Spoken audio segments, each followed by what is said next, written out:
오늘 말씀의 본문은 베드로전서 1 Peter chapter 1 verse 3 to 12. 베드로전서 1장 3절부터 12절 말씀입니다만은 3절에서 5절까지 우리 한 목소리로 합독하겠습니다. 천천히 읽습니다. 우리 주 예수 그리스도의 아버지 하나님을 찬송하리로다. 그의 많으신 긍휼대로 예수 그리스도를 죽은 자 가운데서 부활하게 하심으로 말미암아 우리를 거듭나게 하사 산 소망이 있게 하시며 썩지 않고 더럽지 않고 쇠하지 아니하는 유업을 있게 하시나니 곧 너희를 위하여 하늘에 간직하신 것이라. 너희는 말세에 나타내기로 예비하신 구원을 얻기 위하여 믿음으로 말미암아 하나님의 능력으로 보호하심을 받았느니라. 아멘. 예, 우리 새롭게 시작되는 베드로전서 말씀을 통해서 우리가 더 큰 믿음의 비밀을 깨닫고 이 시대 가운데 믿음의 용사로 굳게 세움받는 역사가 일어나기를 축원합니다. 예, 베드로 전서와 후서는 참 이 제목에 나와 있는 대로 예수님의 12 사도였던 베드로 사도가 기록을 했습니다. 베드로 사도가 이제 이 말씀을 기록할 당시에는 AD 64년경이었는데 큰 환란이 우리 크리스찬들에게 큰 박해가 있었던 이 시기입니다. 이 고난 중에 하나님의 백성들이 흩어져서 이제 살고 있었는데 베드로는 그 흩어진 성도들에게 이 편지를 통해서 위로를 하고 있습니다. 특별히 1장 1절을 보시면 본도, 갈라디아, 갑바도기아, 아시아, 비두니아 이 각 나라에 흩어져 살고 있는 성도들에게 편지를 한다고 기록을 하고 있습니다. 이 지역은요, 오늘날로 말하면 이 소아시아 연안을 말합니다. 이 터키라는 나라, 그 지역을 말하고 있습니다. 그 지역에 초대교회 성도들이 흩어져서 살고 있었습니다. 그 당시 큰 고난은 로마로부터 왔습니다. 당시 로마가 세상을 지배하고 있었던 시기였습니다. 그때 로마 황제 네로가 로마를 다스리고 있었습니다. 그 무렵에 로마에서는 큰 화재가 일어납니다. 이게 AD 64년에 일어났던 로마의 대화재 사건을 이제 상상해서 그린 것입니다. 그 로마의 한 기름 창고에서 작은 불씨가 시작이 되었는데요. 이 불씨가 번지면서 시내로 막 이렇게 번지게 됩니다. 그래서 이 주택지로 막 번지게 되고 사람이 이 화재로 인해서 크게 많은 목숨을 잃게 됩니다. 그래서 이것은 단순한 화재가 아니라 로마에서 일어났던 이 대재앙으로 이렇게 기록이 됩니다. 이때 네로 황제는 휴가 중에 있었습니다. 그런데 이 소식을 듣고 급히 휴가지에서 돌아와서 화재 수습을 합니다. 이 화재를 당한 사람들에게, 집을 잃은 사람들에게 식량을 공급하고 참 그들을 돕는 사역을 계속 하는데 너무나 큰 재앙을 입다 보니까 이 민심이 쉽게 수그러들지 않았습니다. 그래서 심지어는 로마 황제의 방화설까지 소문에 돌 정도로 이 로마 네로 정권은 위기를 맞게 됩니다. 그 위기를 맞았을 때 그 네로와 그 집권 세력들이 그 위기를 모면하기 위해서 이 꾀를 내는데 그때 이 화재의 원인을 기독교인들에게 돌리게 됩니다. 우리 그때 기독교가 예수님의 부활 이후로 막 이렇게 교회가 탄생하고 이렇게 복음이 전파되던 때 아닙니까? 그러니까 사람들에게는 이 유대교에 비해서는 신흥 종교로 알려져 있습니다. 이 신흥 종교인 기독교인들이 불을 질렀다. 이렇게 막 거짓 소문을 내고요. 실질적으로 로마에서 이 예수님의 12제자들을 비롯한 이 기독교인들을 다 이렇게 학살하게 됩니다. 그래서 기독교인들은 이 고난 속에서 흩어지는 나그네의 신세가 된 것입니다. 이 네로라는 사람은 이 화재 사건이 일어나기 전에는 이 예술가로 불릴 정도로 시를 좋아하고 노래를 좋아하고 건축물을 참 좋아하고 이렇게 그리고 나라도 잘 다스렸던 그러한 정치인이었는데 이 화재 사건 이후로 기독교를 박해하고 폭군으로 불리게 됩니다. 심지어는 정신 이상자로까지 이제 역사에 남게 됩니다. 이러한 고난 속에서 신앙생활 한다는 것이 쉽지 않겠죠. 믿는다는 것을 떳떳하게 드러내놓을 수 없었던 시대 환경이었습니다.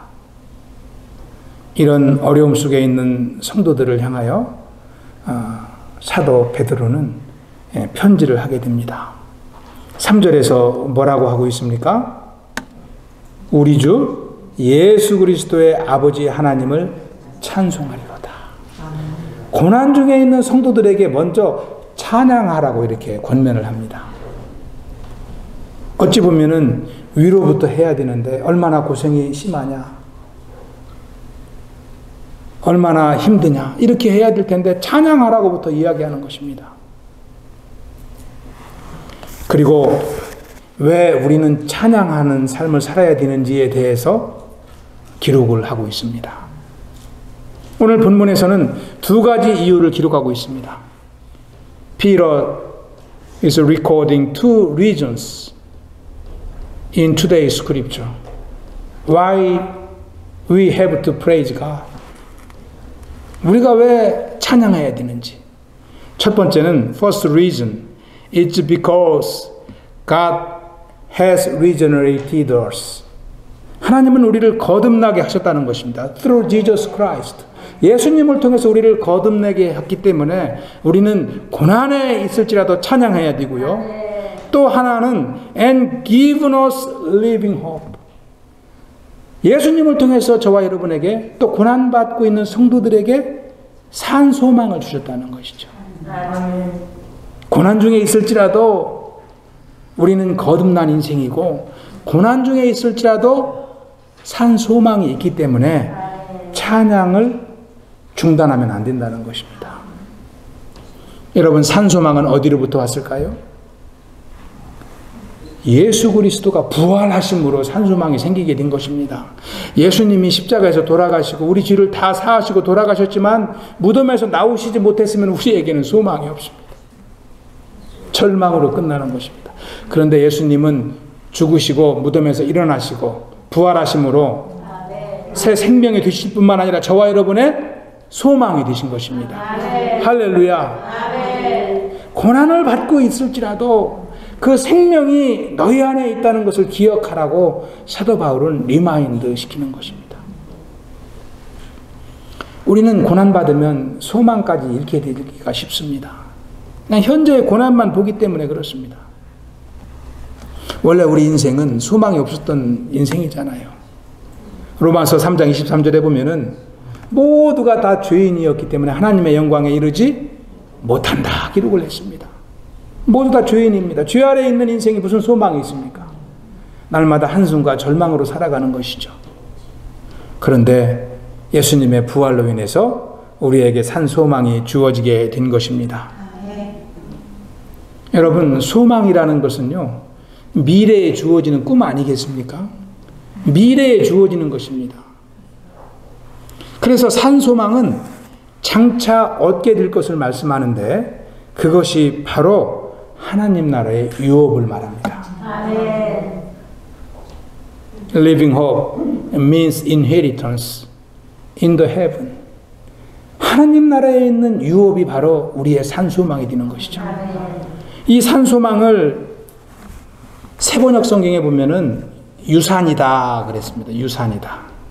우리가 부모로부터 유산을 물려받듯이 우리는 하나님 나라의 유산을 물려받을 상속자라는 것이죠. 아멘.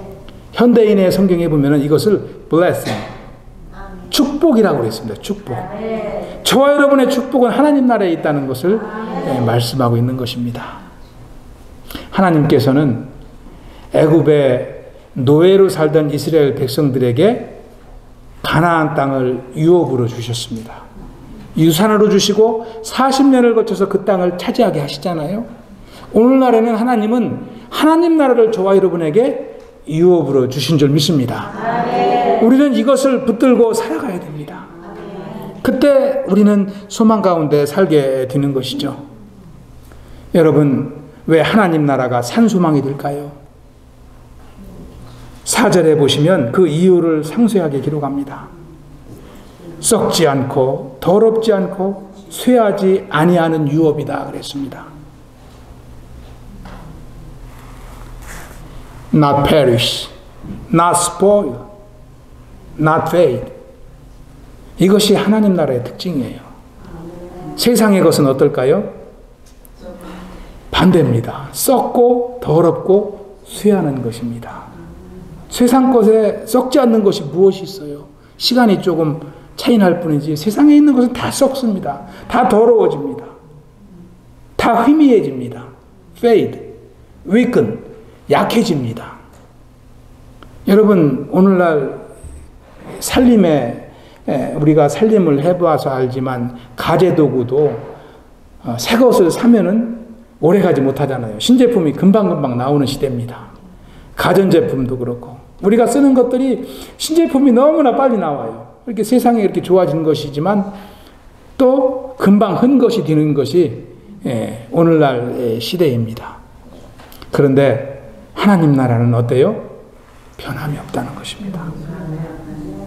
영원히 쇠하지 않는 나라를 우리는 유업으로 받은 것입니다. 시편 102편 26절 27절에 보시면 우리 한번 합독해 보겠습니다. 천지는 없어지려니와 주는 영존하시겠고 주는 한결같으시고 주의 연대는 무궁하리이다. 아멘. 우리는 이 땅에 쇠하고 더러워지고 약해지는 세상에 살고 있지만 우리가 바라보는 천국은 영원하다는 것입니다. 그래서 우리는 땅에 발을 붙이고 살지만 우리의 심령은 무엇을 노래합니까?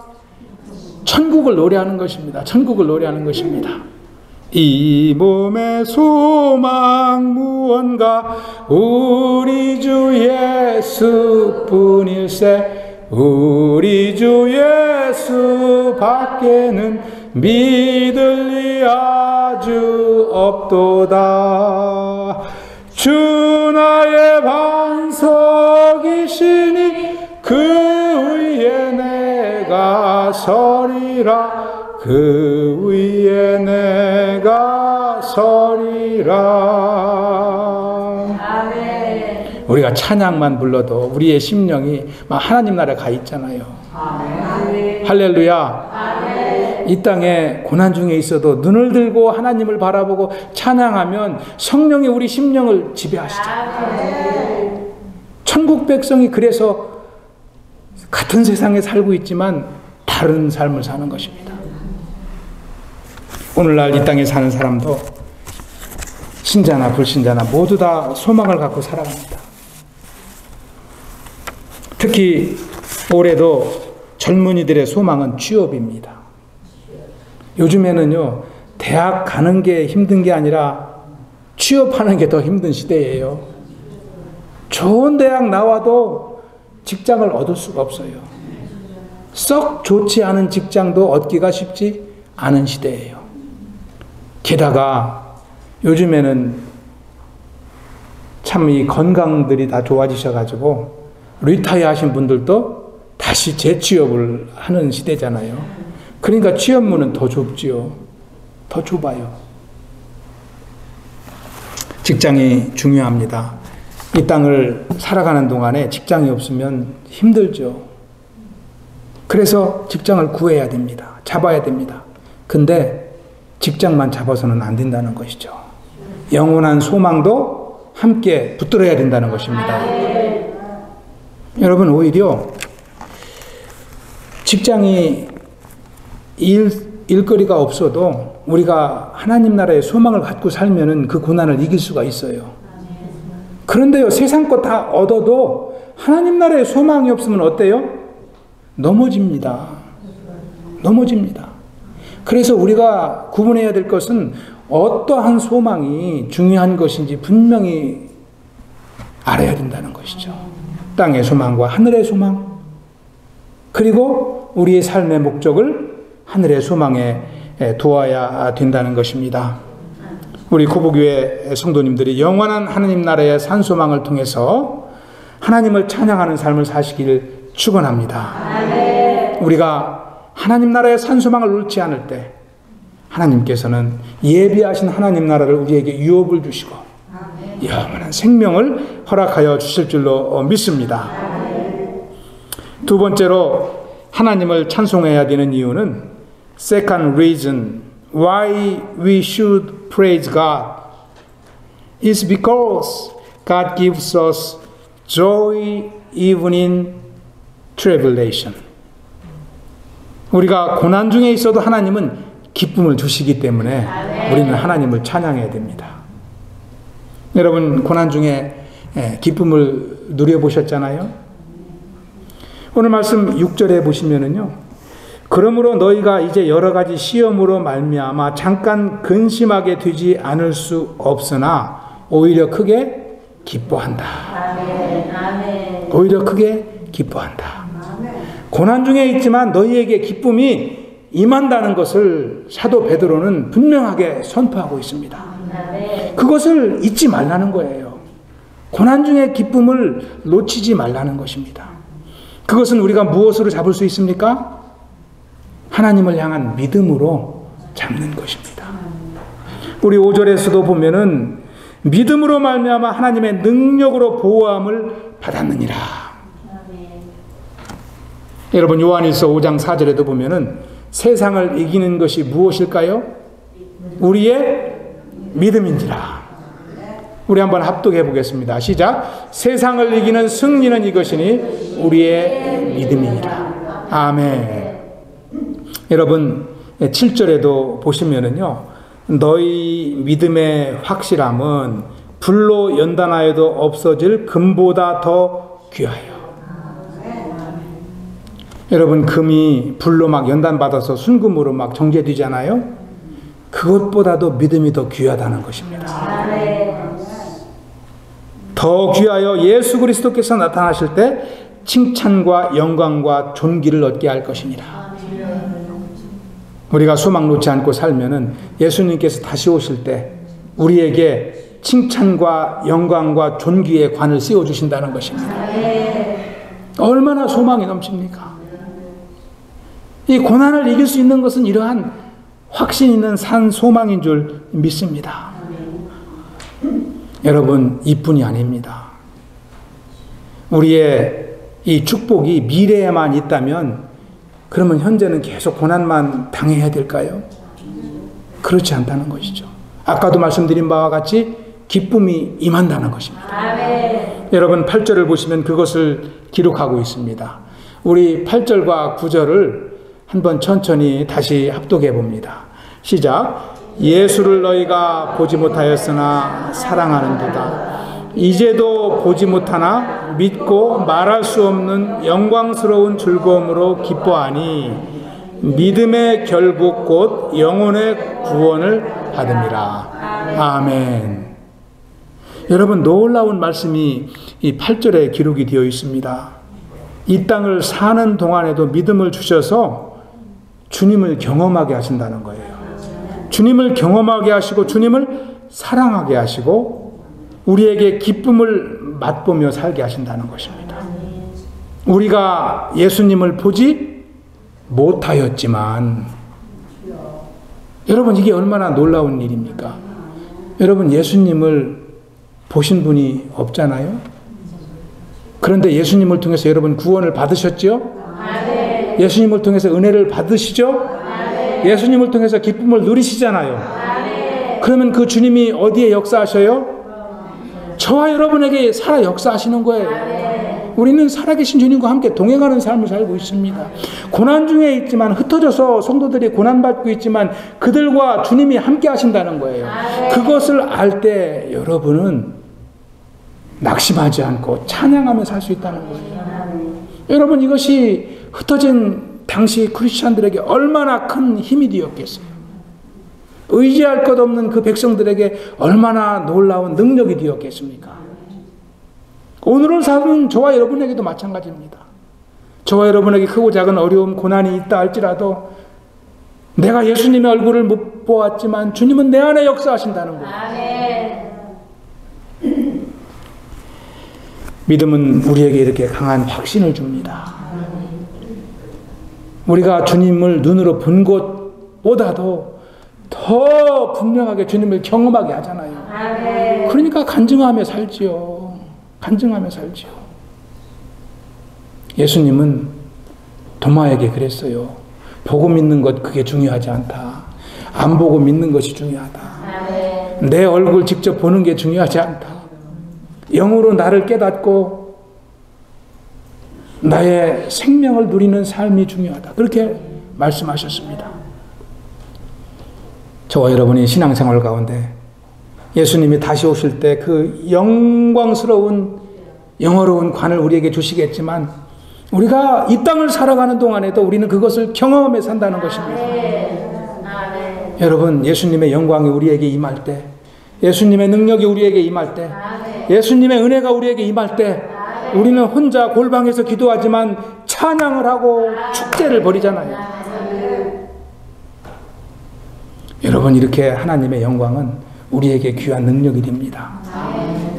여러분, 마가복음, 마태복음 17장에 보면은 이 변화산상에서 베드로가 예수님과 선지자를 만나는 말씀이 기록이 되어 있잖아요. 이 변화받은 예수님의 영광스러운 모습을 베드로가 잠깐 보았거든요.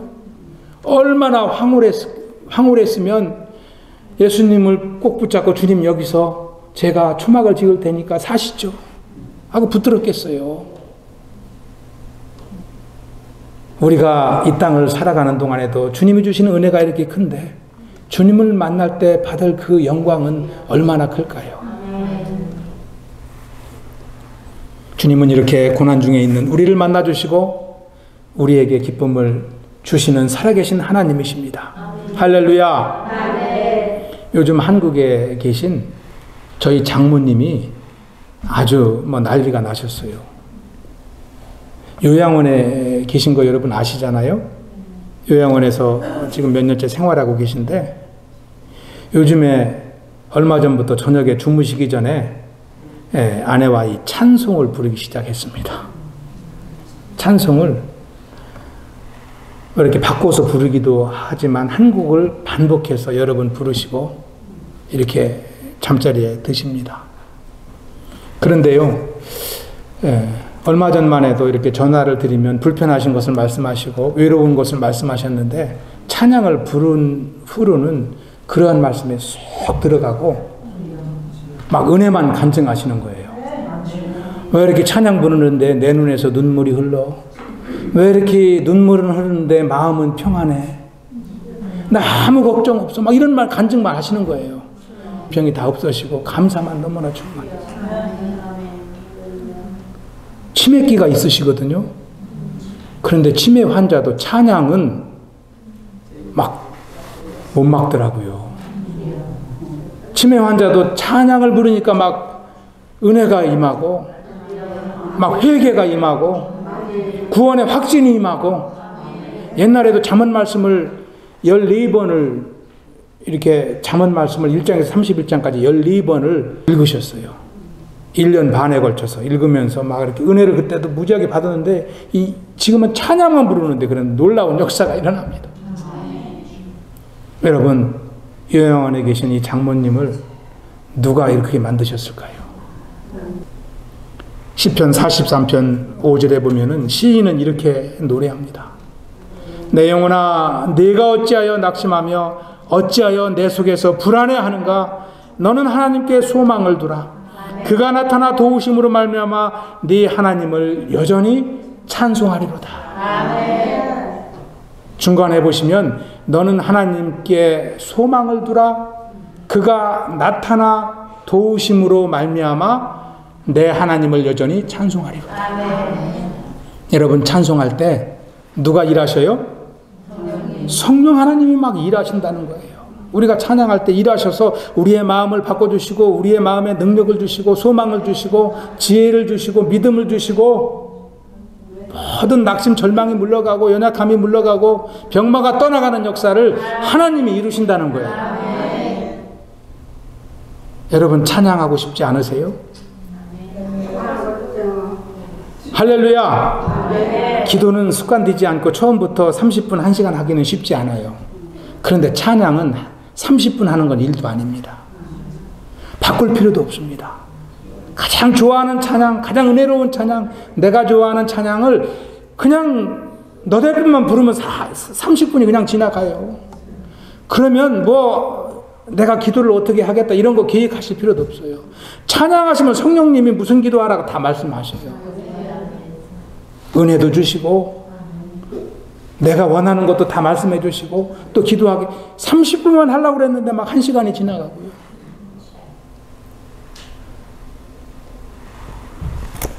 그래서 우리는 삶이 고생스러워도 하나님을 바라봐야 됩니다. 고난 중에 오히려 하나님은 더 큰 은혜와 기쁨을 주실 줄로 믿습니다. 저와 여러분 중에 고난 중에 계신 분이 있습니까? 그때가 바로 찬양의 때입니다. 찬양의 때예요. 우리를 도우시는 하나님을 찬양하는 우리 쿠부 교회가 되길 축원합니다. 오늘 말씀을 정리합니다. Concluding today's sermon, I want to share with you a real testimony of one of a local pastor. 한 목사님의 실제 간증을 제가 전해드리면서 오늘 말씀을 마치려고 합니다. 한 목사님이 자기가 살던 농촌 마을에서 교회를 개척하셨어요. 교회를 개척하시고 요즘에는 뭐 줄어들었습니다만은 얼마 전만 해도 웬만한 그 시골 교회에서는 성탄절이 되면은 늘 이제 성탄 이브에 새벽에 새벽송을 돕니다. 해보신 분도 있을 거예요. 예. 기쁘다 구주 오셨네, 고요한 밤 거룩한 밤, 이러한 찬양을 집집마다 앞에서 불러드립니다. 그래서 이 목사님이 학생들하고 이렇게 새벽송을 늘 나가셨는데 올해도 성탄을 맞아서 새벽송을 나가시려고 학생부들에게 이제 찬송가를 다 암기하라고 그랬습니다. 가사를. 왜 그러냐면 어두운 데서 이게 보면서 부를 수 없잖아요. 그래서 기쁘다 구주 오셨네, 또 고요한 밤 거룩한 밤, 이제 서너 가지 찬양을 암기하도록 학생들에게 말씀하셨습니다. 그리고 믿는 가정에는 기쁘다 구주 오셨네 찬양을 부르고 믿지 않는 가정에서는 이제 고요한 밤 거룩한 밤 이렇게 부르기로 했습니다. 그리고 새벽송을 일찍부터 이렇게 돌았습니다. 새벽 4시가 되었을 때 한 집에서 이제 찬양을 부르려고 하는데 막 갑자기 안에서 징소리가 나고 막 무당이 구다는 소리가 나는 거예요. 무당이 구다는 소리가 막 징치면서 막 춤추고 막 구다잖아요. 그래서 고요한 밤 거룩한 밤을 부르면 들리지도 않을 것 같아서 기쁘다 구주 오셨네, 이게 믿는 가정에만 불러드리는 건데 이 무당집에도 기쁘다 구주 오셨네를 막 불러드렸어요. 그래서 한참 찬양을 하고 있는데 갑자기 징소리가 딱 멈추는 거예요. 징소리가 멈추고 조금 있더니 주인이 얼굴이 막 창백한 얼굴로 막 달려나왔어요. 그러면서 뭐라고 하냐면, 아니 지금 굿하고 있는데 무슨 찬송가를 부르냐고 막 소리를 지는 거예요. 우리 집 큰일 났다고. 우리 집 큰일 났다고. 그러니까 목사님이 아니 무슨 일 때문에 큰일 나셨냐고 그랬더니 지금 무당이 굿하다가 쓰러져 버렸다는 거예요. 이거 실화예요. 실화예요. 목사님이 본인이 간증하신 거예요. 그래서 우리 집은 이제 망했다고. 그럼 목사님은 어떻게 하시겠어요? 속으로 할렐루야 그렇게 하시면서 할렐루야. 여러분 찬양의 능력이 이런 거예요. 여러분 찬양이 무당하니라 더 큰 사단도 이기는 것이 찬양입니다. 여러분 우리 안에 이 불신의 사단, 근심의 사단, 걱정의 사단이 얼마나 많습니까? 여러분 찬양으로 다 이기시기 바랍니다. 저와 여러분에게 하나님이 새로운 지혜와 믿음과 능력을 허락하여 주실 줄로 믿습니다. 우리가 오늘 말씀을 통해 볼 때에 나는 얼마나 찬양하며 살았는가. 규칙적으로 찬양하지 못했다면 이제는 날마다 낮 시간에 꼭 새벽에 안 해도 돼요. 낮 시간에 30분 1시간씩 찬양하면 어떤 은혜를 주님이 주시는가 저와 여러분이 경험하고 찬양하는 간증하는 삶이 되시길 축원합니다. 여러분 찬양은 우리의 영적 상태를 측정해 볼 수 있는 방법이 되기도 합니다. 여러분 은혜 받은 자는 찬양이 입에서 나오지만 은혜 받지 못하면 찬양이 안 나오잖아요. 또 우리가 세상 사람들은 어떤 노래를 불러요? 세상 노래를 부르잖아요. 요즘 뭐 젊은이들도 뽕짝을 얼마나 좋아합니까? 막 목사님들도 뽕짝을 좋아하는 분들도 있어요. 은혜가 된다고. 근데 세상 은혜는 어때요? 아까 보았잖아요. perish, spoil, fade. 금방 사라진다는 거예요. 저와 여러분이 날마다 하나님의 은혜를 알고 이제 찬양하는 삶을 살길 축원합니다. 우리가 찬양을 통해서 사탄이 물러가는 성령으로 충만한 경험을 하기를 축원합니다. 근심 걱정이 떠나가고 소망으로 충만한 삶이 되시길 축원합니다. 모든 병마가 떠나가고 건강으로 충만한 삶이 되시길 축원합니다. 우리가 이제 하나님께 찬양을 통해서 영광을 올려드리고 우리의 참 이제 믿음의 공동체 안에도 기쁨과 은혜가 충만한 삶이 되시길 축원합니다. 기도합니다. 하나님 아버지 감사합니다. 주님께서 새롭게 베드로전서 말씀을 통해서 우리에게 산 소망을 참 이제 주신 주님을 새롭게 기억하며 영광 돌리게 하시니 감사를 드립니다.